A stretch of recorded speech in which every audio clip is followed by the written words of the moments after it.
Assalamualaikum warahmatullahi wabarakatuh. Untuk materi kali ini mengenai koleksi perpustakaan sekolah, yakni bahan informasi yang disediakan di perpustakaan sekolah.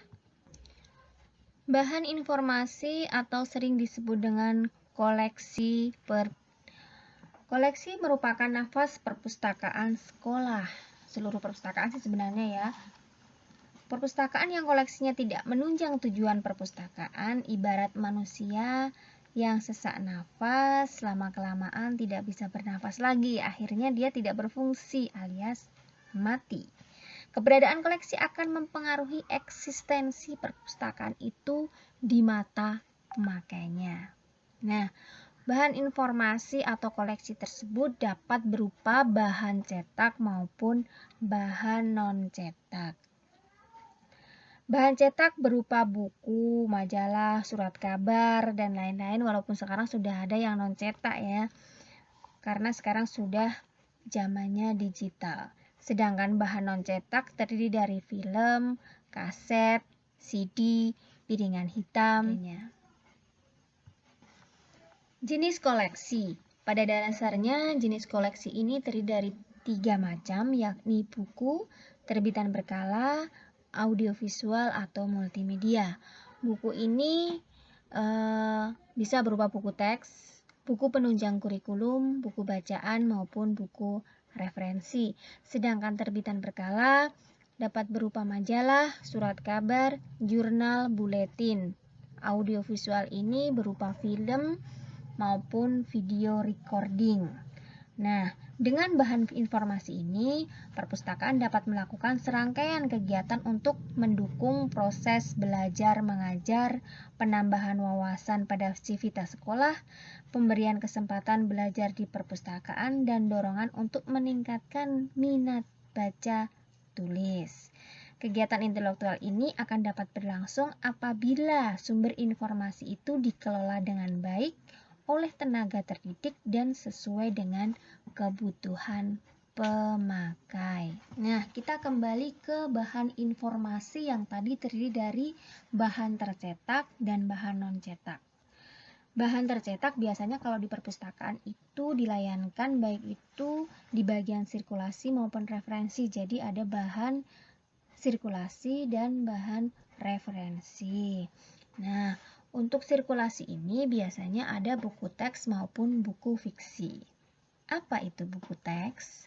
Buku teks adalah lembaran tercetak berisi ilmu pengetahuan atau bidang tertentu dan biasanya digunakan sebagai bahan pelajaran dan dapat dipelajari secara mandiri. Nah, menurut Kongres UNESCO 1964, terbitan ini terbit tidak berkala. Jadi berbeda tadi ya, kalau terbitan berkala itu seperti majalah dan lain-lain. Terbitan ini tidak terbit berkala, jadi langsung selesai ataupun berjilid, dan ditulis oleh seseorang atau lebih atas nama pribadi atau lembaga, terdiri dari minimal 48 halaman. Jadi sudah dapat disebut sebuah buku itu apabila memenuhi minimal 48 halaman. Sedangkan untuk buku fiksi ini biasanya disediakan di sekolah untuk menumbuhkan minat baca para siswa perpustakaan sekolah. Jadi perpustakaan sekolah Muhammadiyah tentunya ya, baik juga kalau mengelola buku-buku fiksi seperti novel, roman, syair, pantun, puisi maupun drama yang dimaksudkan untuk menggugah perasaan dan daya khayal untuk merasakan kegembiraan, kesedihan, kegalauan, bahkan rasa jengkel. Tentu saja ketika kita akan mengadakan buku fiksi untuk anak-anak kita, untuk sivitas sekolah kita, maka harus berdasarkan pertimbangan moral, agama, politik, budaya, dan usia. Jadi lebih diutamakan karya-karya fiksi yang islami, mengandung ide pembaharuan, dan sesuai dengan kultur budaya bangsa kita. Kemudian, kalau untuk bahan referensi ini dibedakan menjadi 3 tingkatan atau 3 macam, yakni primer, sekunder, dan tersier. Untuk koleksi primer itu ada ensiklopedi, kamus, almanak, dan buku tahunan. Kemudian ada buku pegangan, buku panduan, biografi, sumber geografi, statistik. Itu merupakan buku referensi yang berisi data-data primer. Sedangkan sekunder itu seperti bibliografi, katalog, abstrak, indeks. Jadi itu merupakan hasil dari rangkaian usaha, jadi untuk mengumpulkan beberapa informasi dalam satu buku. Kemudian tersier itu bisa direktori dan bibliografi dari bibliografi. Apa yang disebut dengan ensiklopedi? Ensiklopedi ini pada mulanya berarti petunjuk atau pelajaran, sebab memang terbitan ini merupakan wadah dari bermacam-macam ilmu pengetahuan atau bidang tertentu. Biasanya ditulis oleh banyak orang sesuai keahlian masing-masing yang dalam penyusunannya dikoordinir oleh seorang editor.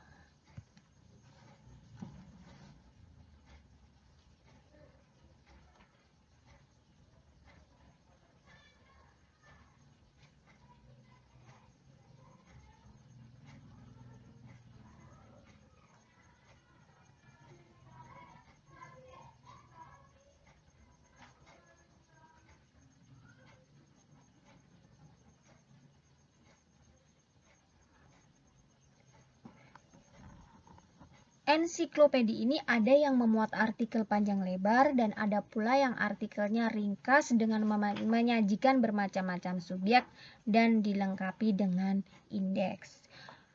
Contohnya ada ensiklopedi Muhammadiyah, ensiklopedi Islam maupun ensiklopedi nasional Indonesia. Kemudian kamus ya, ini kamus merupakan terbitan yang berisi daftar kata yang biasanya disusun alfabetis, diartikan dalam bahasa itu atau bahasa lain. Jadi ada kamus besar bahasa Indonesia, kamus Arab Indonesia, kamus Al-Quran. Jadi bahan rujukan ini memberikan segala sesuatu tentang kata yang meliputi arti, ejaan, definisi, cara pengucapan, singkatan, tanda baca, gambar benda, dan lainnya. Kemudian buku pegangan ya. Buku pegangan ini bukan berarti buku pegangan yang biasa digunakan oleh guru untuk mengajar. Jadi buku pegangan ini berarti handbook, manual, atau guidebook. Handbook maupun manual hampir sama ya. Manual hanya memberikan instruksi atau perintah tentang cara melaksanakan kegiatan atau bagaimana mengidentifikasi sesuatu. Sedangkan handbook pada umumnya berisi uraian ringkas dan menyeluruh dalam suatu bidang yang digunakan untuk mengerjakan sesuatu. Sedangkan guidebook merupakan buku petunjuk untuk wisatawan, misalnya mereka yang mau mengunjungi suatu daerah atau negara.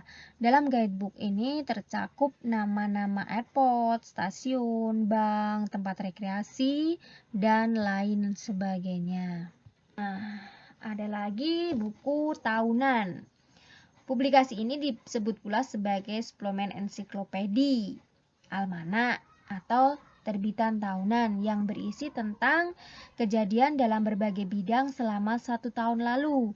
Bisa juga berisi peristiwa alam, politik, budaya, ekonomi, dan sosial yang terjadi di suatu negara atau dunia pada umumnya.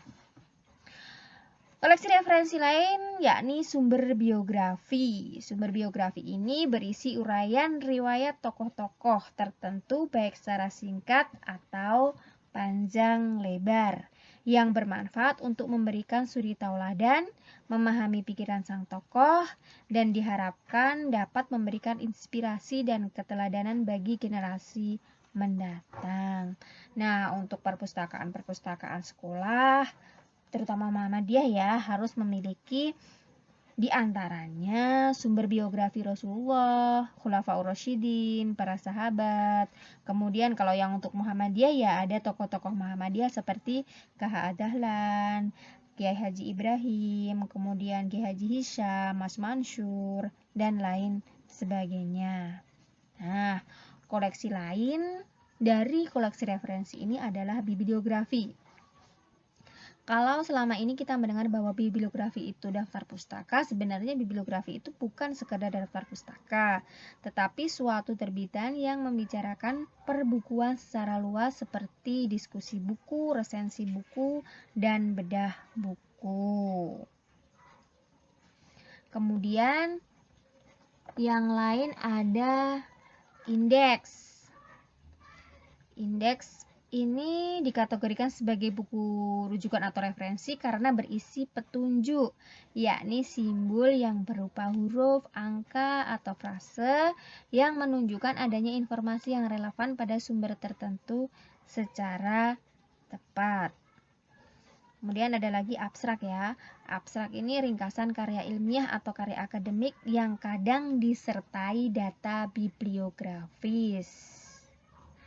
Pada dasarnya abstrak bisa ditulis oleh orang lain dan sebaiknya ditulis oleh penulis karya itu sendiri, sebab penulisnya lah yang mengetahui ide pokok dari suatu karya tulis. Sumber lain yang merupakan koleksi referensi adalah sumber geografi. Terbitan ini memberikan informasi tentang kota, gunung, sungai, danau, jarak, dan sumber daya alam. Jenis ini akan membantu penelitian, penjelajahan, pariwisata, rekreasi, politik, perang, dan sebagainya. Sumber geografi ini antara lain peta, atlas, guidebook. Nah, itu bisa dikategorikan sebagai sumber geografi. Kemudian ada lagi terbitan pemerintah. Nah, terbitan pemerintah ini meliputi publikasi pemerintah baik lembaga legislatif, eksekutif, maupun yudikatif baik pusat maupun daerah. Contohnya berupa undang-undang, peraturan pemerintah, keputusan presiden, keputusan menteri, keputusan gubernur, dan lain sebagainya. Terbitan pemerintah ini dikategorikan sebagai buku rujukan karena berisi informasi penting yang harus diketahui oleh segenap lapisan masyarakat di suatu negara atau daerah. Oke, lanjut ke bahan non-cetak. Nah, bahan non-cetak ini tadi disebutkan ada kaset, ada piringan hitam, mikrofis, film mikro, CD-ROM. Nah, kaset itu apa? Kaset ini kalau kita zaman dahulu ya, ada kotak kecil yang terbuat dari kayu atau logam. Kemudian untuk menyimpan barang-barang berharga itu kaset diartikan sebagai kotak untuk melindungi bahan perekam gambar yang sekaligus berfungsi sebagai tempat penggulung bahan tersebut. Jadi ada pitanya ya kalau zaman dahulu ya. Jadi penggunaan kaset ini terdesak oleh CD. Kalau sekarang ada CD-ROM itu ya. Jadi CD-ROM itu wadah penyimpanan informasi yang berbentuk lempengan kecil berdiameter 5 inci yang mampu menyimpan 550 MB sampai 1 GB. Jadi memang lebih banyak yang bisa disimpan. Jadi kemampuan simpan ini sama dengan 200.000 sampai 400.000 halaman teks atau 125 kg kertas itu hanya dalam satu lempeng CD kecil. Jadi bisa dibayangkan kalau misalnya buku 125 kg kertas sudah berapa saja yang bisa disimpan dalam CD tersebut.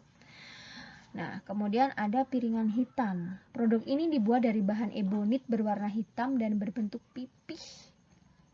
Pada kedua permukaannya terdapat lekukan halus berbentuk spiral yang menyebabkan jarum piringan hitam yang melaluinya bergetar dan menimbulkan suara. Jadi tapi piringan hitam ini jarang digunakan karena dianggap kurang praktis. Kemudian bahan non-cetak lainnya ada mikrofis. Ini berupa film yang berukuran mikro, tembus cahaya dan berisi informasi dalam bentuk tulisan, gambar atau grafis yang diatur pada selembar film secara berbanjar horizontal atau vertikal. Jadi kalau kita mau menggunakan mikrofis ini memerlukan perangkat tertentu. Jadi tidak semua perpustakaan bisa memiliki mikrofis ini karena memang untuk memakainya memerlukan alat tersendiri. Kemudian bahan cetak lainnya adalah film mikro. Film yang sangat kecil digunakan untuk menyimpan, memunculkan kembali atau mempublikasikan duplikat dokumen, cetakan gambar atau foto. Biasanya digunakan untuk merekam surat kabar atau naskah kuno yang berbentuk oral atau gulungan. Nah, rasio koleksi. Tadi kalau ada koleksi fiksi dan non-fiksi untuk perpustakaan sekolah itu fiksinya 75%, non-fiksinya 25%, kemudian jumlah koleksi 10 eksemplar untuk siswa per siswa.